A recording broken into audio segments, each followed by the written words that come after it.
അവൻ്റെ നെഞ്ചിൽ തലവെച്ച് കിടക്കുവാണവൾ. ഇനി എന്നാ കാണുന്നേ? ഞാൻ ഇടയ്ക്കിറങ്ങാം. നീ ഇന്ന് തന്നെ പോകുമോ? ഇല്ല. എന്താടാ? ഏയ് നത്തിങ്. എന്തു പറയുന്നു നിന്റെ ഭാര്യ? അവിടെ ഉണ്ടാകും അവൾ. എന്താടാ ഒരു താല്പര്യമില്ലാത്ത പോലെ? ഞാൻ ഇഷ്ടപ്പെട്ട് കെട്ടിയതൊന്നുമല്ല. ഒരുത്തന് പണി കൊടുക്കാൻ വേണ്ടി ജസ്റ്റ് ഒരു മാല കഴുത്തിലിട്ടു. അവൾക്ക് പിന്നെ അതൊന്നും വലിയ കാര്യമല്ല. പണം അത് മതി അവൾക്ക്. ഓ, ഈ കാര്യത്തിന് ഇൻട്രസ്റ്റ് ഉണ്ടോ? ഉണ്ട്. പിന്നെ ഞാൻ ആരെ കൂടെ പോയാലും അവൾക്ക് പ്രശ്നമില്ല. അപ്പം അവളും പോകുന്നുണ്ടാകും. May be. ഞാൻ അന്വേഷിക്കാറില്ല. ഒരു റൗണ്ടും കൂടെ പോകാം നമുക്ക്. പരസ്പരം പുണർന്നുകൊണ്ട് അവരുടെ ശരീരത്തിൻ്റെ വിശപ്പ് മാറ്റിക്കൊണ്ടേയിരുന്നു. സമയം കടന്നുപോയി. അവരുടെ ഷീൽക്കാരങ്ങൾ ആ മുറിക്കുള്ളിൽ മുഴങ്ങിക്കേട്ടു. 1 മണിക്കൂറിന് ശേഷം എന്നാ ബായ്. Okay bye. പരസ്പരം കെട്ടിപ്പിടിച്ച് ഉമ്മ വരച്ചവർ പിരിഞ്ഞു. അവൻ പോകുന്നത് നോക്കി അവൾ നിന്നു. അവൻ കണ്ണിൽ നിന്ന് മറഞ്ഞത് മുറിയിലേക്കു കയറി. അവളുടെ ചുണ്ടിൽ ഗൂഢമായൊരു ചിരി വിരിഞ്ഞു. ഓഫീസിൽ പോകാൻ റെഡിയാകുവാണ് അഗ്നി. ലച്ചു അവനെ തന്നെ നോക്കി നിൽക്കുവാണ്. മുഖം വാടിയാണിരിക്കുന്നത്. അവൾക്ക് പാവം തോന്നി. ദേവേട്ടാ. എന്തിനാ സങ്കടം? സങ്കടമല്ല പെണ്ണെ, ദേഷ്യമാണ്. അതെന്താ? ആ മറ്റവൻ തന്ന പണി എനിക്കൊന്നുമല്ല. അത് നേരത്തെ അറിയാൻ പോലും എന്നെ കൊണ്ട് സാധിച്ചില്ല. എന്നെ അറിയുന്നവർക്ക് സത്യം അറിയാം. ബാക്കിയുള്ളവർ എങ്ങനെ കണ്ടാലും എനിക്ക് കുഴപ്പമില്ല. പക്ഷെ ഞാൻ കാരണം നീ വേദനിക്കും. അതാണ്. അവളെ തന്നോട് ചേർത്ത് നിർത്തിയവൻ പറഞ്ഞു. നമുക്കെന്ത് ചെയ്യാൻ പറ്റും? ആരെന്ത് പറഞ്ഞാലും വിഷമിക്കരുത്. അത്രേ എനിക്ക് പറയാൻ പറ്റൂ. പിന്നെ നിനക്കൊരു സന്തോഷ വാർത്തയുണ്ട്. എന്താ? നീ ഒത്തിരി ആഗ്രഹിച്ചൊരു കാര്യം അതടുത്ത് തന്നെ നിന്റെ കയ്യിൽ വന്നു ചേരും. എന്താണെന്ന് പറ. നിന്റെ അച്ഛൻ്റെ കമ്പനി നിന്റെ കയ്യിൽ വന്ന് ചേരാൻ പോകുന്നു. ആണോ? സത്യം? വക്കീൽ നോട്ടീസ് നിന്റെ ചെറിയച്ഛൻ്റെ കയ്യിൽ എത്തിക്കാണും. അപ്പം എനിക്ക് അത് തിരിച്ചു കിട്ടാൻ പോകുക അല്ലേ? അതെ, നിനക്ക് വാക്ക് തന്നതല്ലേ. താങ്ക്സ് ദേവേട്ട. എന്തിന്? അതൊന്നും വേണ്ട. അവളുടെ നെറ്റിയിൽ മുത്തിക്കൊണ്ട് അവൻ പറഞ്ഞു. നമുക്കിറങ്ങാം പെണ്ണേ. രണ്ടുപേരും ബാഗെടുത്ത് പുറത്തേക്കിറങ്ങി. ഡൈനിങ് ടേബിളിൽ കല്ലുവും കിച്ചുവും ഉണ്ട്. വായിരിക്ക്. അവർ രണ്ടുപേരും ഇരുന്നു. അമ്മമാർ വിളമ്പിക്കൊടുത്തു. കല്ലു. ഏട്ടാ. ആരെങ്കിലും എന്തെങ്കിലും പറഞ്ഞാ നല്ല മറുപടി കൊടുത്തോ? ശ്രീ, നിന്നോടാണ് എനിക്ക് പറയാനുള്ളത്. എന്തെങ്കിലും കേട്ട് കരയാൻ നിന്നാ എൻ്റെ കയ്യിൽ നിന്ന് നീ വാങ്ങും.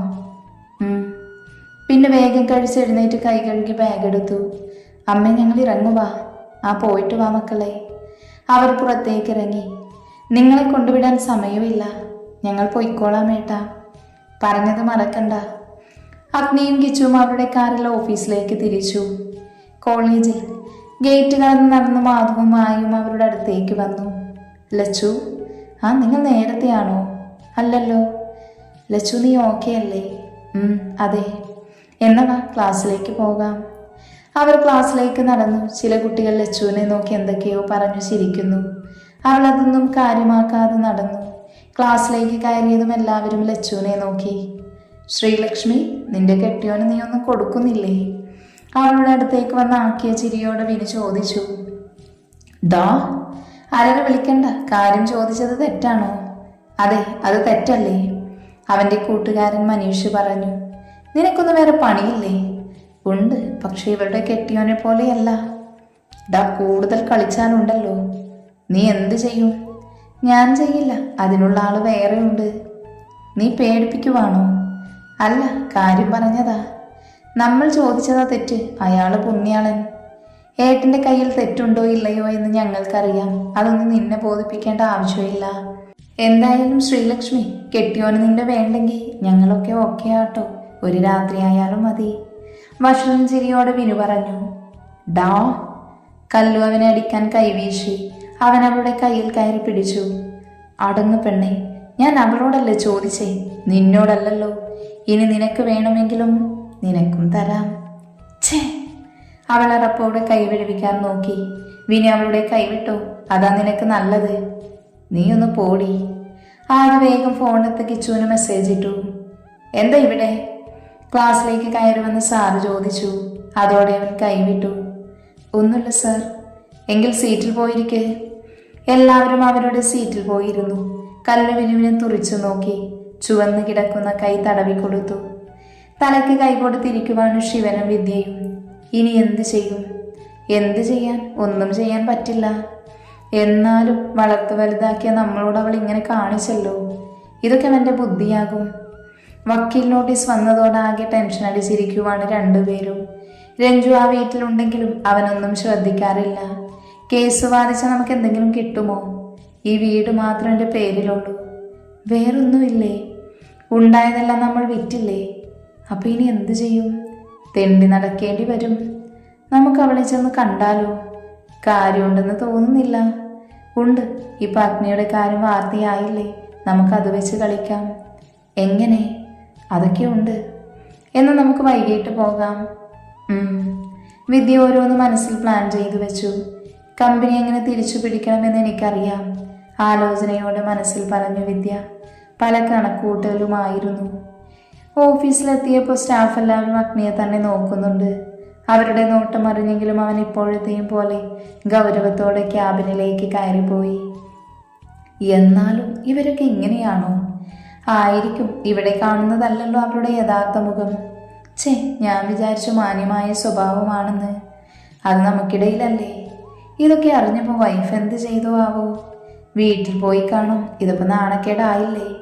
അതെ, ലോകം മൊത്തം അറിഞ്ഞു. നമ്മളോടൊന്നും സാർ അങ്ങനെ പെരുമാറിയിട്ടില്ല. അതെ, ഇതിപ്പോൾ എന്തോ ചതി പറ്റിയതാ. ഓ, ഇനി അങ്ങനെ പറഞ്ഞാൽ മതിയല്ലോ. മിണ്ടാതെ ജോലി ചെയ്യാൻ നോക്ക്, ഇല്ലെങ്കിൽ നിങ്ങളെ പുറത്താക്കും. റിയ അങ്ങോട്ട് വന്ന് പറഞ്ഞതും അവർ പേടിയോടെ ജോലി ചെയ്യാൻ തുടങ്ങി. അവരെ ഒന്ന് നോക്കിയിട്ട് റിയ അഗ്നിയുടെ ക്യാബിനിലേക്ക് പോയി. May I? യെസ്. അനുവാദം കിട്ടിയതും അവൾ അകത്തേക്ക് കയറി. സർ? യെസ്, പറയൂ. DK ഗ്രൂപ്പ്സ് ആയിട്ടുള്ള മീറ്റിംഗ് 1 o'clock. ഓക്കെ, ഫയലെല്ലാം റെഡിയല്ലേ? Yes sir. ഓക്കെ, പോയി ഫയൽ കൊണ്ടുവാ. റിയ പുറത്തേക്ക് പോയി. അഗ്നി അവൻ്റെ വർക്കിലേക്ക് തിരിഞ്ഞു. പെട്ടെന്ന് ഡോറ് തുറന്ന് കിച്ചു അകത്തേക്ക് കയറി വന്നു. എന്താടാ? കോളേജിലൊരു പ്രശ്നം. എന്താ? ക്ലാസ്സിലുള്ള ആൺകുട്ടികൾ അച്ഛനോട് മോശമായി സംസാരിച്ചു.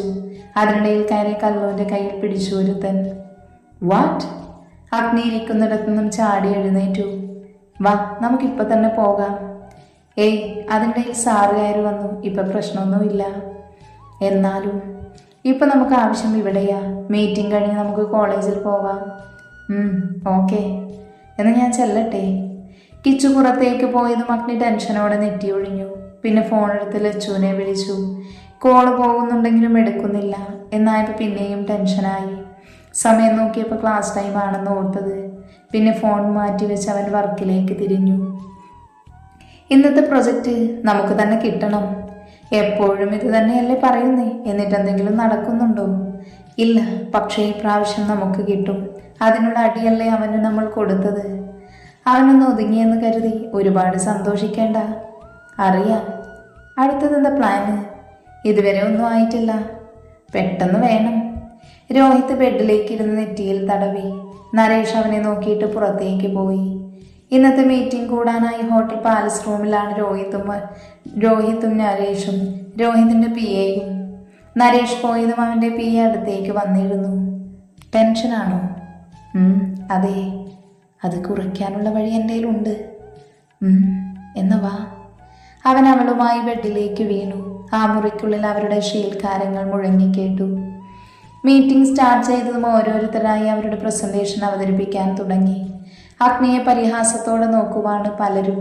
എന്നാൽ നേരിട്ട് അവനോട് സംസാരിക്കാൻ അവർക്ക് പേടിയാണ്.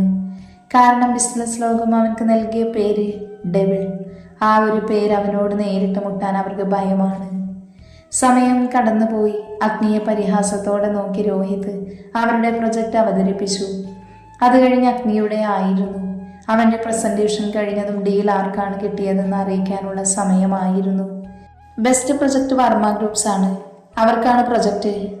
അയാൾ പറഞ്ഞു നിർത്തിയതും എല്ലാവരും കൈയടിച്ചു. രോഹിത് ദേഷ്യത്തോടെ പുറത്തേക്ക് പോയി. അഗ്നി അവിടെ നിന്ന് കാര്യങ്ങളെല്ലാം സംസാരിച്ച് പേപ്പേഴ്സ് സൈൻ ചെയ്തു. Okay, thank you. Welcome sir. അവർക്ക് കൈകൊടുത്ത് അഗ്നിയും കിച്ചുവും പുറത്തേക്ക് പോയി. അവരെ കാത്ത് രോഹിത് അവിടെ ഉണ്ടായിരുന്നു. കൊള്ളാം, നല്ല തൊലിക്കട്ടി. പുച്ഛത്തോടെ അഗ്നിയെ നോക്കി പറഞ്ഞു അവൻ. അഗ്നി ഒന്നും മിണ്ടാതെ അവനെ രൂക്ഷമായി നോക്കിക്കൊണ്ടിരുന്നു. എന്താടാ, നിനക്ക് നാണമില്ലേ? ഹോട്ടലിൽ നിന്ന് പിടിച്ചിട്ടും നിനക്ക് അപാര തൊലിക്കട്ടി തന്നെ. ഡാ, കിച്ചു അവൻ്റെ അടുത്തേക്ക് ചെന്നതും അഗ്നി അവനെ പിടിച്ചു നിർത്തി. നമുക്ക് പോകാം. എന്താടാ, പേടിച്ചോടുവാണോ? നിന്നെ പേടിക്കേണ്ട ആവശ്യം എനിക്കില്ല രോഹിത്. അതാണല്ലോ നീ അവനെ പിടിച്ചു വെക്കുന്നത്.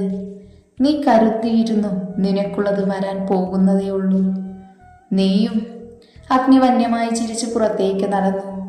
ഡാ, ഒരുപാട് കളിക്കല്ലേ, അവസാനം ബാക്കി ഉണ്ടാവില്ല. ഓ, നമുക്ക് കാണാം. നീ പോടാ. കിച്ചു പോകുന്നത് നോക്കി രോഹിത് അവിടെയിരുന്നു. കാറിൽ പോകുമ്പോഴും പരസ്പരം ഒന്നും സംസാരിച്ചില്ല അഗ്നിയും കിച്ചുവും. അവനുള്ള പണി പെട്ടെന്ന് തന്നെ കൊടുക്കണം. എല്ലാം റെഡിയാ. അവൻ എന്തോ പ്ലാൻ ചെയ്യുന്നുണ്ട്. ചെയ്യട്ടെ, പക്ഷെ അത് നടക്കില്ല. എത്രയും പെട്ടെന്ന് അവനെ പൂട്ടണം. കോളേജ് ഗേറ്റ് കടന്നതും ചുറ്റുമുള്ള കുട്ടികൾ കാറിലേക്ക് നോക്കി. അഗ്നി ഇറങ്ങിയതും എല്ലാവരും പരസ്പരം നോക്കി. കിച്ചുവും കൂടെ ഇറങ്ങിയതും അവർ നേരെ പ്രിൻസിപ്പലിന്റെ റൂമിലേക്ക് നടന്നു. പോകുന്ന വഴിയെല്ലാം കുട്ടികൾ അഗ്നിയെ നോക്കി എന്തോ പറയുന്നതും ചിരിക്കുന്നതും അവർ കാണുന്നുണ്ട്. ഡോറിൽ നിന്ന് തട്ടി അകത്തേക്ക് കയറിയവർ. സർ. അവരെ കണ്ടതും പ്രിൻസി എഴുന്നേറ്റു നിന്നു. ഇരിക്കൂ, അഗ്നി പറഞ്ഞുകൊണ്ട് അവിടെ ഇരുന്നു. കിച്ചുവും അവൻ്റെ അടുത്തിരുന്നു. എന്താ സർ എന്ന കാര്യം? ചെറിയ ഇഷ്യൂ ഉണ്ട്. പറഞ്ഞോളൂ സർ. ന്യൂസ് എല്ലാം കണ്ടല്ലോ അല്ലേ? ആ, കണ്ടിരുന്നു. അയാൾ ചെറിയ മടിയോട് അവനെ നോക്കി പറഞ്ഞു. അതിനെപ്പറ്റി പറയാനല്ല ഞാൻ വന്നത്. എന്താ സർ? ശ്രീലക്ഷ്മിയുടെ ക്ലാസ്സിലുള്ള കുട്ടികൾ അവളോട് മോശമായി പെരുമാറി. കല്യാണിയുടെ കയ്യിൽ കയറി പിടിച്ചു. ആരാ എന്താ എന്നൊക്കെ അവർക്കറിയാം. സർ, അങ്ങനെ ഒരു കാര്യം ഞങ്ങൾ അറിഞ്ഞിട്ടില്ല. അവർ ആരോടും പറഞ്ഞിട്ടില്ല. സർ, എന്താണ് ചെയ്യേണ്ടേ? അവരെ വിളിക്കാം. അത് പറഞ്ഞ കുട്ടികൾ ഇവിടെ വരണം. സാർ. കിച്ചു ഫോണെടുത്ത് കല്ലുവിനെ വിളിച്ചു. എന്താ ഏട്ടാ? പ്രിൻസിപ്പൽ റൂമിലേക്ക് വാ എല്ലാവരും. ഇപ്പൊ വരാം. അവൻ കോള് കട്ട് ചെയ്തു. എല്ലാവരും സംസാരിച്ചിരിക്കുമ്പോഴാണ് കല്ലുവിൻ്റെ ഫോൺ ബെല്ലടിച്ചത്. അവൾ ഫോണെടുത്ത് സംസാരിച്ചിട്ട് കട്ട് ചെയ്തതും എല്ലാവരും അവളെ നിന്ന് നോക്കി. എന്താടി, ആരെ വിളിച്ചേ? കിച്ചുവേട്ടൻ. എന്താ കാര്യം? പ്രിൻസിപ്പലിൻ്റെ റൂമിലേക്ക് ചെല്ലാൻ പറഞ്ഞു. നിന്നോട് മാത്രമാണോ? അല്ല, നമ്മളോട് എല്ലാവരോടും. എന്നാ വാ, പോകാം. അവരെഴുന്നേറ്റ് പുറത്തേക്ക് ഇറങ്ങി. May I? യെസ്. അനുവാദം കിട്ടിയതും അവർ അകത്തേക്ക് കയറി. കിച്ചുവിനെയും അഗ്നിയെയും കണ്ടതും അവർ പരസ്പരം നോക്കി. ഇന്നെന്താ ക്ലാസ്സിലുണ്ടായത്? പ്രിൻസിപ്പൽ ചോദിച്ചതും അവർ പരസ്പരം നോക്കി. ആദ്യം പറഞ്ഞു തുടങ്ങി. കേൾക്കും തോറും അഗ്നിയുടെയും കിച്ചുവിൻ്റെയും മുഖം ദേഷ്യം കൊണ്ട് മുറുകിക്കൊണ്ടിരുന്നു.